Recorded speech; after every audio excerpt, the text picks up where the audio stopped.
चालू हो गया।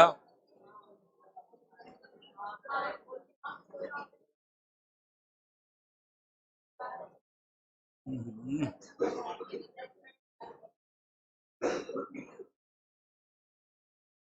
चलो, अफ्रीका में दो चार बातें बची हुई थी और बाकी लगभग अफ्रीका कॉन्टिनेंट दो पार्ट में खत्म हो गया था अपना।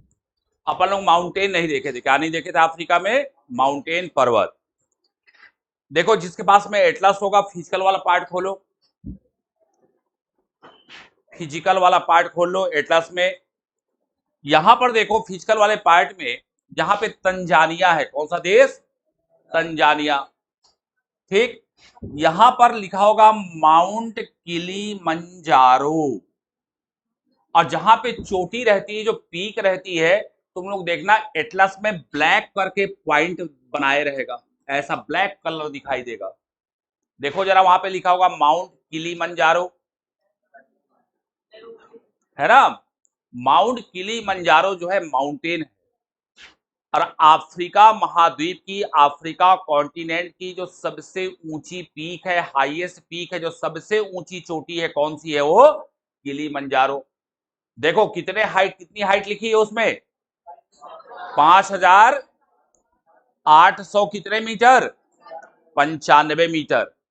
तो देखो, हम लोगों ने अंटार्कटिका देखा था, उसकी जो सबसे ऊंची चोटी थी क्या थी? Mount Vinson Massif. Africa continent की जो सबसे ऊंची पीक है उसका नाम क्या है? Mount Kilimanjaro. वास्तव में माउंट किलीमंजारो एक वाल्केनो है, ज्वालामुखी है, मृत ज्वालामुखी। कैसा ज्वालामुखी? भी कितने प्रकार के होते हैं? 3 प्रकार के। एक होता है एक्टिव, एक होता है डोरमेंट, और एक होता है, कौन सा होता है? मृत ज्वालामुखी है, एक्सटिंक्ट वाल्केनो। ठीक है, तो ये भी एक ज्वालामुखी पर्वत का ही उदाहरण है। माउंट किलीमंजारो कौन से देश में पड़ेगा? तंजानिया में। ध्यान रखना। एटलस में देखो, इसी के जस्ट ऊपर तुम्हें माउंट केन्या दिखाई देगा। देखो जस्ट इसी के ऊपर दिख रहा है। ये अफ्रीका महाद्वीप की दूसरी सबसे ऊंची चोटी है, पीक है। तो दोनों को याद रखो। लेकिन माउंट किलीमंजारो को जरूर ध्यान रखना है, और ये भी ध्यान रखना है कि वो ज्वालामुखी पर्वत है ना? दुनिया में कई प्रकार के पर्वत होते हैं। जैसे हमारे देश में अगर हिमालय देखोगे, वो फोल्डेड माउंटेन है। कैसा माउंटेन है? फोल्डेड, है ना? फोल्ड होने के कारण हिमालय की क्या हुई थी? उत्पत्ति हुई थी। ये वाल्केनो से बने हुए हैं। तो अफ्रीका महाद्वीप, अफ्रीका कॉन्टिनेंट की सबसे ऊंची पीक का नाम याद रखना, माउंट किलीमंजारो। सेकेंड नंबर की कौन सी है? Mount Kenya. माउंट केन्या है, केन्या देश है, वहां पे कीनिया या केन्या जिसको हम बोलते हैं, जिसकी कैपिटल क्या है? नैरोबी, है ना? फेमस देश है, वहां पे ये हो गया। ठीक। ये दो माउंटेन। अब एक पर्वत सबसे ऊपर देखो। देखो यहां पे अफ्रीका के कुछ दो चार जो महत्वपूर्ण जो माउंटेन है वो देख लो। तो देखो एक पर्वत यहां पे देखो। हाँ, कौन सा पर्वत दिख रहा है? यहां पे देखो एटलस, ये दिख रहा है एटलस। अब फिजिकल में देखो, यहां पे एटलस के 4-5 सीरीज होगा। Anti Atlas, Middle Atlas, Saharan Atlas, दिख रहा है। तो एटलस पर्वत ये भी फोल्डेड माउंटेन है। जिस समय हमारा हिमालय बना था, इस रेंज में अगर तुम देखोगे, ये जो रेखा जा रही है, यहां पर दुनिया में बहुत सारे इसी लाइन पे एक साथ ऐसे तुमको माउंटेन दिखाई देंगे। अभी जब हम एशिया में देखेंगे, तो हमारा हिमालय हो गया, चीन की तरफ हम जाएंगे तो वहां पे है कुल्लुन शान, और इधर आओगे, है ना, आल्प्स वाल्प्स, है ना, यूरोप में। तो ये सब उसी जमाने के माउंटेन है। तो यहां पे ध्यान रखना तुम लोग, एटलस माउंटेन, इसको ध्यान रखना है, एटलस। और जरा देखो, एटलस माउंटेन अफ्रीका में किन देशों में फैला हुआ है?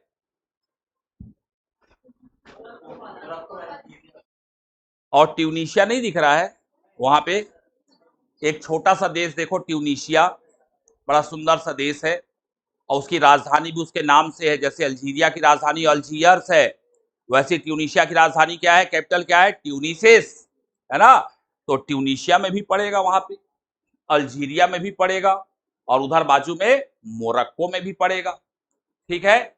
तो ये एटलस, और एटलस जो पर्वत है, इस पर्वत की कितनी रेंज है, कितनी श्रेणियां हैं, तो 5 है, 5। कितनी? 5।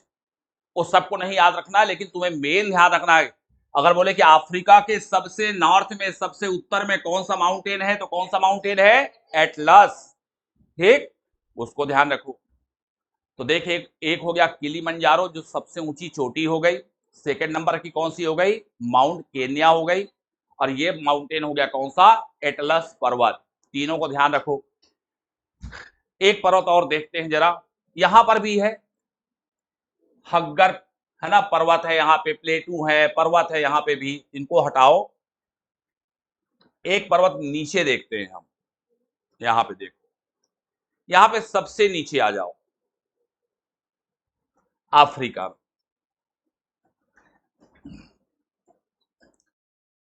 यहाँ पे जो मैं कल तुम लोग से बताया था, ये जो दक्षिण अफ्रीका देश है, ये दक्षिण अफ्रीका जो देश है, इस देश के अंदर एक देश है जिसको हम क्या बोलते हैं? लेसेथो। कौन सा देश है? लेसेथो। यहां पर तुमको किनारे किनारे एक पर्वत दिख रहा है, बड़ा ही फेमस पर्वत है ये। क्या नाम लिखा हुआ है? ड्रैकन्सबर्ग। कौन सा पर्वत है? ड्रैकन्सबर्ग। उसको याद रखो। वो साउथ अफ्रीका और लेसेथो दोनों में पड़ेगा ड्रैकन्सबर्ग पर्वत। ठीक। हेलो, ये क्या है? ये मैं बोला कि तू इसको बंद करके रखा हुआ है इस साइड। तो ये ड्रैकन्सबर्ग क्या हो गया? पर्वत हो गया।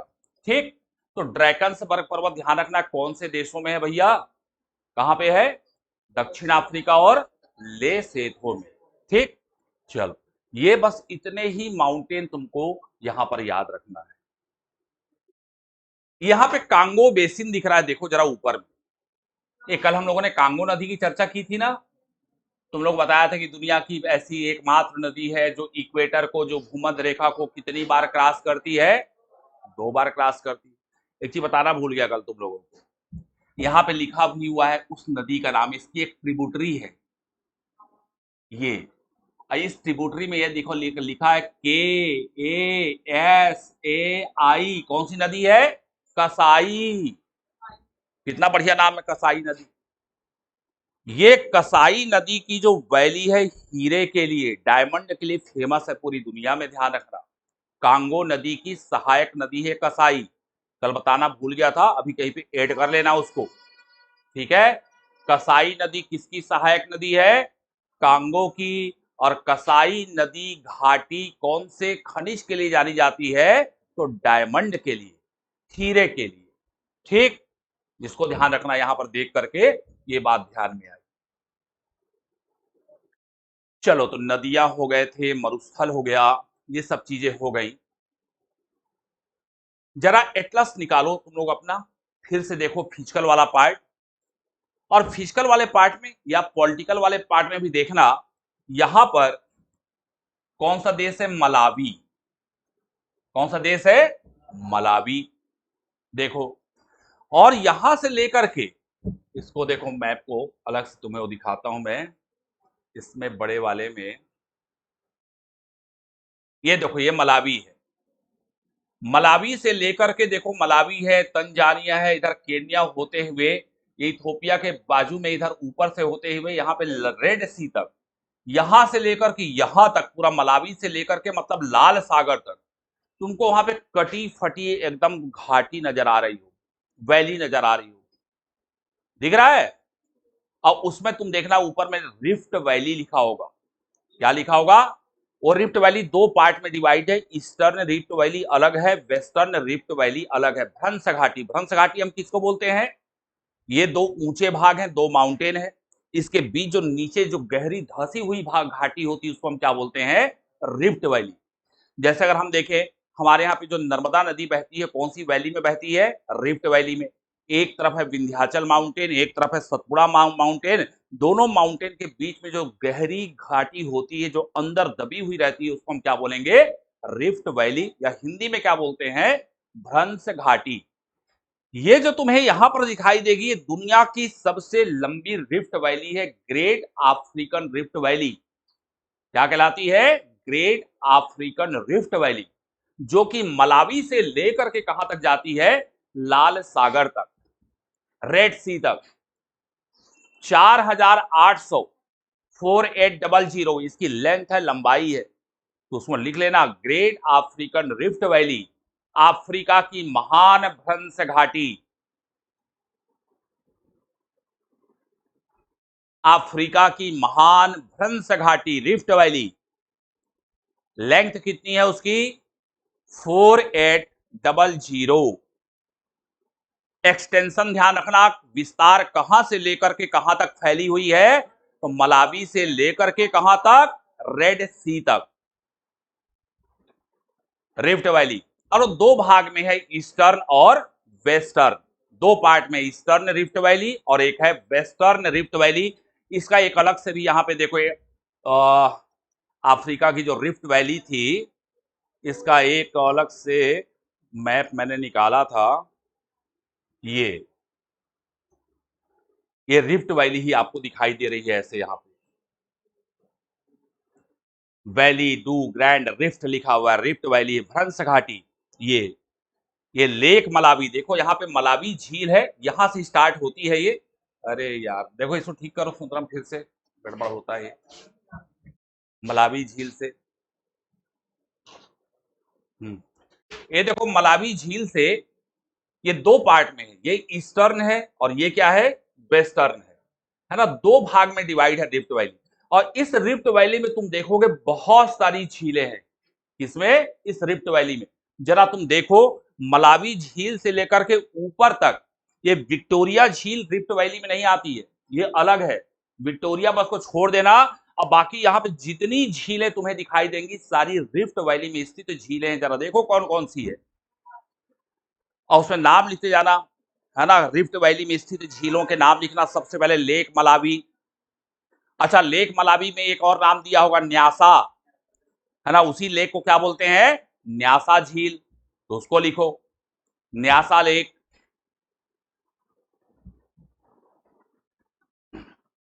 और देखो ऊपर में देखते जाओ, रुकबा झील होगी, एडवर्ड झील होगी, रुडोल्फ झील होगी, तुर्काना झील होगी, और सबसे मेन है टांगानिका। मैंने बताया था कि टांगानिका जो लेक है, ऑस्ट्रेलिया की सीधी खड़ी झील है, विश्व की दूसरी सबसे क्या है वो, डीपेस्ट लेक है बेकाल के बाद, 4 देशों की बाउंड्री में है वो। ठीक है, जरा देखो सबकी लोकेशन, तुर्काना झील भी 2 देशों की बाउंड्री बना रही होगी। उन झीलों के नाम लिख लो, कौन कौन सी झील मिली, एडवर्ड, अल्बर्ट, रुडोल्फ, तुर्काना, और घर जाकर के एटलस में देखना इनको। और एक जो सबसे मेन उसमें लेक है, कौन सी लेक है जो मैंने बताया, टांगानिका, टांगानिका लेक, जो विश्व की दूसरी सबसे क्या है, डीपेस्ट यानी गहरी झील है। सबसे बड़ी, सबसे गहरी झील कौन सी है, बैकाल है। कहां है, साइबेरिया में, रूस में। ठीक, और मलावी लेक तो है ही है, जिसको न्यासा लेक भी कहते हैं। तो ये रिफ्ट वैली में स्थित जो झीलें हैं, इन झीलों को ध्यान रखना।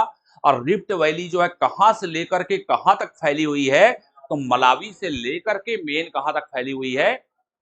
और वैसे उसका एक पार्ट रिफ्ट वैली का सीरिया तक भी जाता है, लेकिन मेन ये जो है कहां, मलावी से लेकर के रेड सी तक, लाल सागर तक फैली हुई है। ठीक, चलो ये रिफ्ट वैली की भी बात हो गई, नदियां हो गई, रिफ्ट वैली हो गई, पहाड़ वहाड़ सब हो गए भैया, यहाँ की लगभग सारी बातें हो गई। कुछ ऐसी सामान और कुछ जानकारी 2-4 मैं दे दूं, फिर अफ्रीका एक खत्म। ऐसे अफ्रीका सब देशों को देखना चाहिए कि कौन से देश की पोजीशन कहाँ पे है। अगर अफ्रीका में देखोगे, यहाँ पे बहुत सारे देश जो है समुद्री तट पे हैं। अगर हम बात करें कि अफ्रीका के जितने भी देश हैं, उनमें सबसे लंबा कोस्टल एरिया कौन से देश का है, तो यहाँ पे देखोगे किनारे किनारे मोजाम्बिक है। कौन सा देश है, मोजाम्बिक। तो मोजाम्बिक ऐसा देश है जिसकी वाटर लाइन अफ्रीका में सबसे क्या है, लंबी है। तो ध्यान रखना कि मोजाम्बिक है ना, यहाँ पे उसी के नाम से मोजाम्बिक चैनल भी है, मेडागास्कर द्वीप है। तो उसको ध्यान रखना कि अफ्रीका में सबसे लंबी समुद्री तट रेखा वाला देश कौन सा है, मोजाम्बिक है।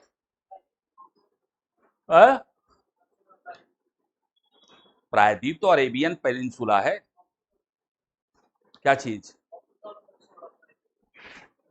अफ्रीका में सबसे बड़ा प्रायद्वीप ऐसा कोई आता नहीं है, अभी सिनाई प्रायद्वीप यहाँ पर है ना। प्रायद्वीप अगर बोलोगे जो 3 तरफ से समुद्र से घिरा हो, अगर ऐसा लैंड बोलोगे तो ये जो तुम देख रहे हो ये भी एक प्रकार से प्रायद्वीपी भाग ही है ना। ये जो 3 तरफ से समुद्र, एक ये हो गया, दूसरा ये हो गया, तीसरा हो गया इथोपिया वाला पार्ट, ऐसे। हाँ, क्या बता रहा था मैं, मोजाम्बिक सबसे बड़ा, अगर तुमसे द्वीप बोले अफ्रीका महाद्वीप का आइसलैंड तो मेडागास्कर, और मॉरिशस वगैरह भी ध्यान रखना। देखो यहाँ पे मेडागास्कर के आगे में मॉरिशस है ना। मॉरिशस की राजधानी क्या है, पोर्ट लुइस। क्या है, पोर्ट लुइस। बहुत बड़ी संख्या में भारतीय लोग यहाँ पे रहते हैं मॉरिशस में। भोजपुरी भाषा भी वहां पर कल बोल भी रहा था, भोजपुरी भाषा भी वहां पर चलती है मॉरिशस में। और जहां पे तुमको मॉरिशस दिख रहा है, ठीक वहां पे देखो एक छोटा सा द्वीप दिख रहा है जिसमें नाम लिखा होगा रीयूनियन द्वीप, रीयूनियन आइसलैंड। देखो जरा, दिख रहा है, और उसमें लिखा होगा फ्रांस। मतलब उस आइसलैंड में कौन से देश का अधिकार है तो अफ्रीका कॉन्टिनेंट में रीयूनियन आइसलैंड, लेकिन किस देश का अधिकार है तो फ्रांस का, है ना। तो उसको ध्यान रखना, रीयूनियन आइसलैंड है अफ्रीका में, लेकिन कौन से देश के अधिकार क्षेत्र में है वो, तो फ्रांस के अधिकार क्षेत्र में है वो। ये दिख रहा है रीयूनियन लिखा हुआ है फ्रांस। अभी भी दुनिया में तुम देखोगे ना, इंग्लैंड और फ्रांस, अमेरिका के हर क्या बोलते हैं समुद्र में तुमको उनके आइसलैंड नजर आ जाएंगे। हमारा इंडियन ओशन हो चाहे अटलांटिक ओशन हो, हर जगह तुमको उनके आइसलैंड, चाहे प्रशांत हो, हर समुद्र में अपने अपने अड्डे बना रखे हैं वो लोग अभी भी, ऐसा है। यहाँ पे ये मेडागास्कर है, या जिसको मालागासी बोलते हैं, इसके ऊपर में एक देश है, ये जो दिख रहा है कोमोरोस, ये भी एक देश है। क्या है, कोमोरोस, और ये आइसलैंड भी है। ठीक, इसी के जस्ट ऊपर यहाँ पे सेशेल्स, जिसकी हम लोगों ने चर्चा किया था, जो अफ्रीका कॉन्टिनेंट का सबसे क्या है, छोटा देश है। यहाँ पर तंजानिया के बाजू में देखो, यहाँ पे जंजीबार लिखा हुआ है, तुम लोग भी अपने एटलस में देखो, जंजीबार आइलैंड टिक कर लेना उसमें। यहाँ पर 2 द्वीप हैं, नाम लिख लेना, एक जंजीबार, पेम्बा, हाँ पेम्बा। इनको क्लोव आइसलैंड कहा जाता है, लौंग द्वीप। हाँ, जंजीबार, पेम्बा कौन से द्वीप कहलाते हैं, लौंग द्वीप कहलाते हैं। ध्यान रखना, दुनिया के बहुत लौंग होता है यहाँ पे। दिख रहा है तुम लोगों को तंजानिया में जंजीबार, हाँ, तो उसको ध्यान रखो।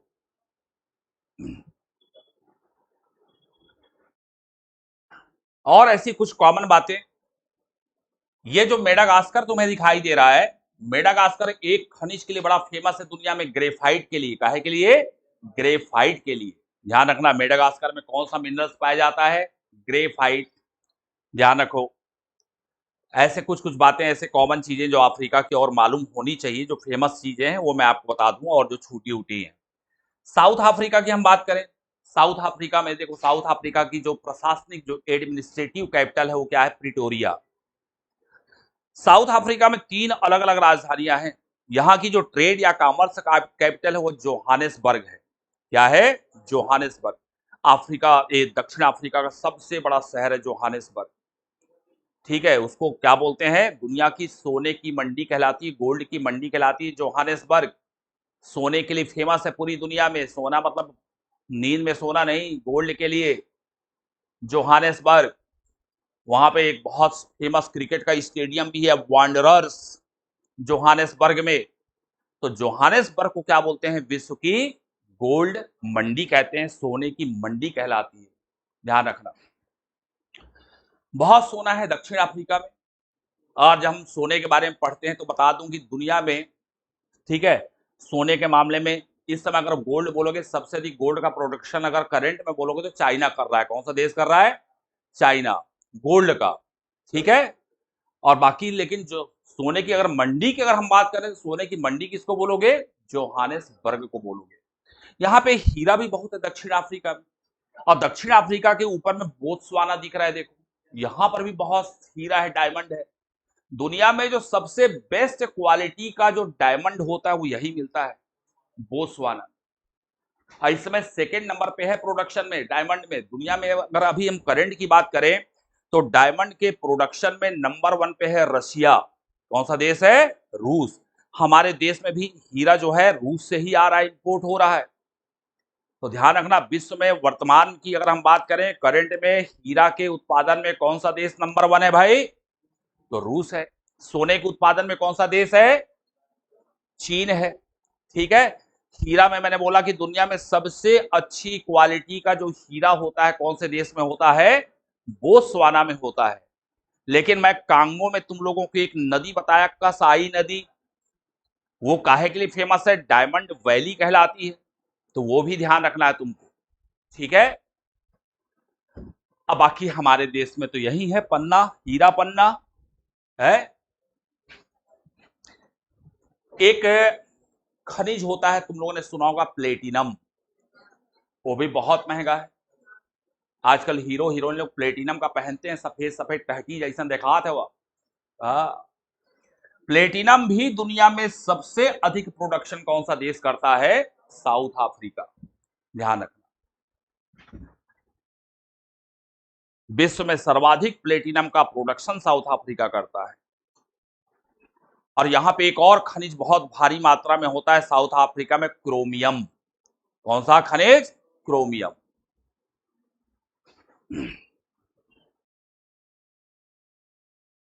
साउथ अफ्रीका में बहुत सारे देश ऐसे हैं जो ऑयल प्रोड्यूसर हैं।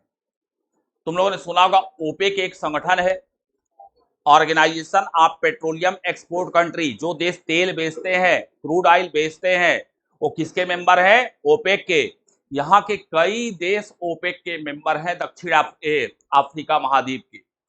यहाँ पे कई देश है ना, ये जो तुमको अल्जीरिया दिख रहा है, लीबिया दिख रहा है तुमको, है ना, नाइजीरिया है, ये सब ओपेक के मेंबर है।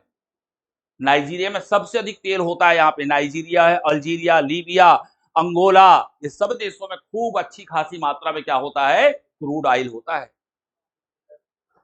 ये जो केन्या है, केन्या काहे के लिए फेमस है मालूम है दुनिया में? चाय के लिए। हाँ, भारत है, चीन है, केन्या है, चाय के प्रोडक्शन में है टॉप 3 कंट्री। तो कीनिया जो है, ध्यान रखना, काहे के उत्पादन के लिए प्रसिद्ध है? चाय के लिए। यहां पे अगर हम बात करें इजिप्ट की, मिस्र की बात करें, मिस्र में काहे की खेती होती है सबसे अधिक दुनिया में? खजूर की। काहे की? खजूर। मिस्र जो है खजूर के उत्पादन में फेमस है।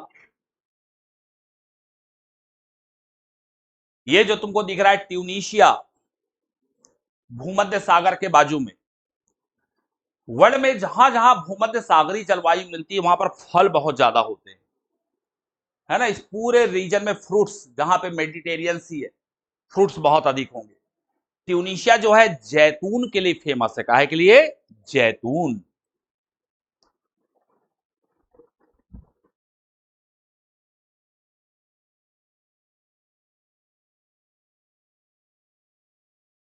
यहां पे देखो, एक देश तुम्हें दिखाई दे रहा है, गिनी। कौन सा देश? नक्शे में देखो, कुंटे में, गिनी। बॉक्साइट के लिए फेमस है बड़ा दुनिया में ये। हालांकि बॉक्साइट के प्रोडक्शन में इस समय ऑस्ट्रेलिया टॉप में है, लेकिन अफ्रीका महाद्वीप में सबसे अधिक बॉक्साइट का प्रोडक्शन कौन सा देश करता है? तो गिनी करता है। अब तुम वहां पे देखो, गिनी नाम से अफ्रीका में कुल 3 देश हैं। कितने देश मिलेंगे गिनी नाम से? 3 देश। यहां पे तुम देखोगे एक देश देख रहे हो, गिनी। इसी के बाजू में छोटा सा है गिनी बिसाऊ। देखो जरा, गिनी अलग है, गिनी बिसाऊ अलग है। और यहां पे तुम देखोगे जो भूमध्य रेखा है, इस रेखा में देखोगे एक दूसरा गिनी है जिसको कहते हैं भूमध्य रेखीय गिनी, इक्वेटोरियल गिनी। 3 गिनी है अफ्रीका में, है ना। भूमध्य रेखी गिनी अलग है, गिनी बिसाऊ अलग है और गिनी अलग है। 3 ठो गिनी है।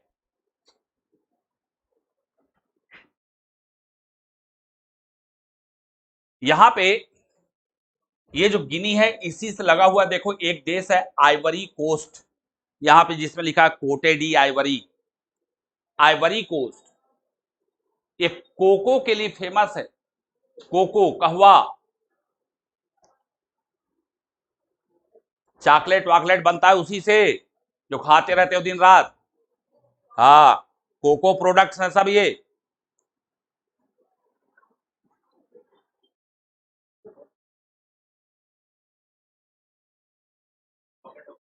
हाँ,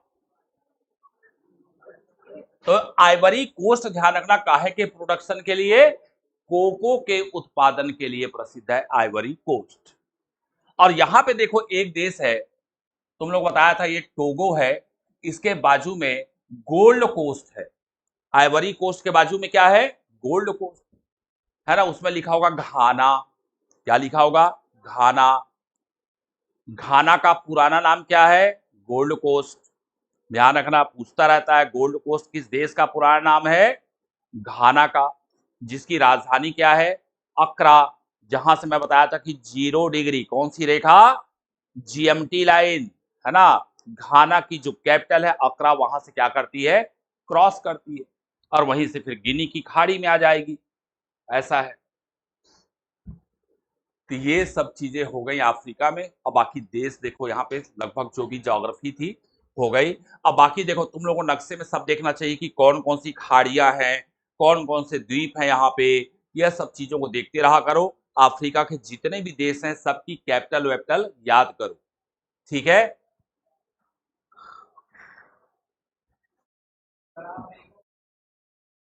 हम्म अफ्रीका महाद्वीप की जनसंख्या, अब पूरे देशों की जनसंख्या देखना पड़ेगा यार, कितनी है, मैं देखा नहीं हूं, है ना, कितनी है। अब अफ्रीका महाद्वीप में अगर क्षेत्रफल बोलोगे तो लगभग